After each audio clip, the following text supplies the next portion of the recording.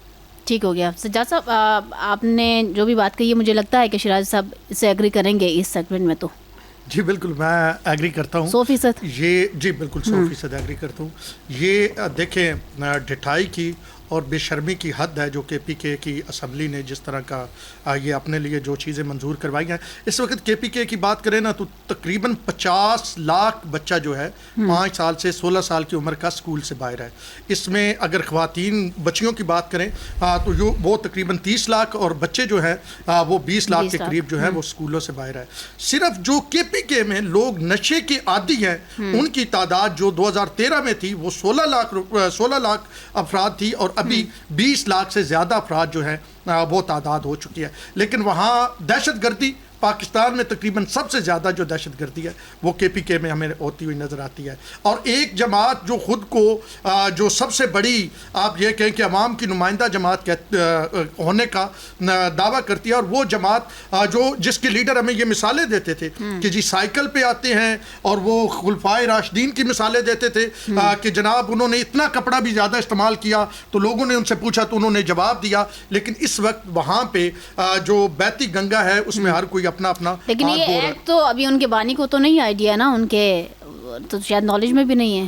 دیکھیں بانی کے نالج میں نہیں ہے, یہ بڑا ایک اچھا طریقہ ہے نا. خان صاحب جب اقتدار میں آ رہے تھے نا تو وہ یہ کہتے تھے کہ کپتان ٹھیک ہونا ٹیم پوری ٹھیک ہوتی ہے. تو اب کپتان جو ہے وہ تو ہم دیکھ رہے ہیں نا, یہ سہیل آفریدی کس کی چوائس ہے؟ یہ سہیل آفریدی نواز شریف کی چوائس ہے. یہ علی امین گنڈا پور جو تھی شہباز شریف کی چوائس تھی, اور یہ جو اسپیکر وہاں پہ بیٹھے ہوئے ہیں موصوف وہ آصف علی زرداری کی چوائس تھے. یہ چوائس جن صاحبان کی ہے وہ جو فیصلے کر رہے ہیں اس کا جو ہے وہ پوری کی پوری ذمہ داری ان پہ ہی جاتی تھی. اور ویسے عثمان بزدار جیسی چوائس انہوں نے پنجاب میں بھی دی تھی. پنجاب کا بھی بیڑا غرق کرنے میں انہوں نے کوئی کسر نہیں چھوڑی, جس طرح کے پی کے کا انہوں نے بیڑا غرق کیا, جہاں پہ بے روزگاری, بے امنی اور اس کے ساتھ ساتھ تعلیم, سب سے زیادہ بچے جو ہیں ریشو کے حساب سے 37% بچے بنتے ہیں اس عمر کے 5 سے 16 سال کے جو اس وقت تعلیم سے آری ہیں, تعلیم سے باہر ہیں, اور وہاں پہ نشے اور دیگر جو برائیاں ہیں معاشرتی ان میں گرفتار ہو رہے ہیں. تو میرے خیال میں پاکستان تحریک انصاف کے کارکن یہ دعویٰ کرتے ہیں کہ ہم سب سے زیادہ باشعور کارکن ہیں اور ہم جو ہے وہ ایک اکاؤنٹیبلٹی کرتے ہیں, تو ان کے لیے بھی یہ کافی ہے. ویسے پارٹی بہت اچھا جملہ وہ جو استعمال کرتے ہیں کہ ہم یہاں اپنے لیے نہیں آئے ہیں, عوام کی جنگ لڑنے کے لیے آئے ہیں اور ہم عوام کے لیے اپنے آپ کو سرو کرنے کو تیار ہیں. ہاں وہ خان صاحب بھی کہتے تھے 126 دن کے دھرنے کی تنخواہیں انہوں نے بھی لی تھی. ویسے جب لیڈر اس طرح کو نا, کپتان 126 دن کا دھرنا جب وہ پارلیمنٹ پہ لانا ڈال رہے تھے, جب واپس گئے تھے تو 126 دن کی تنخواہیں کپتان نے بھی لی تھی, مراد سعید نے بھی لی تھی, اور شہریار آفریدی نے بھی لی تھی, اور علی محمد خان نے بھی لی. تو ابھی ان کے اراکین بھی یہی کریں گے, وہی کچھ ہو رہا ہے نا.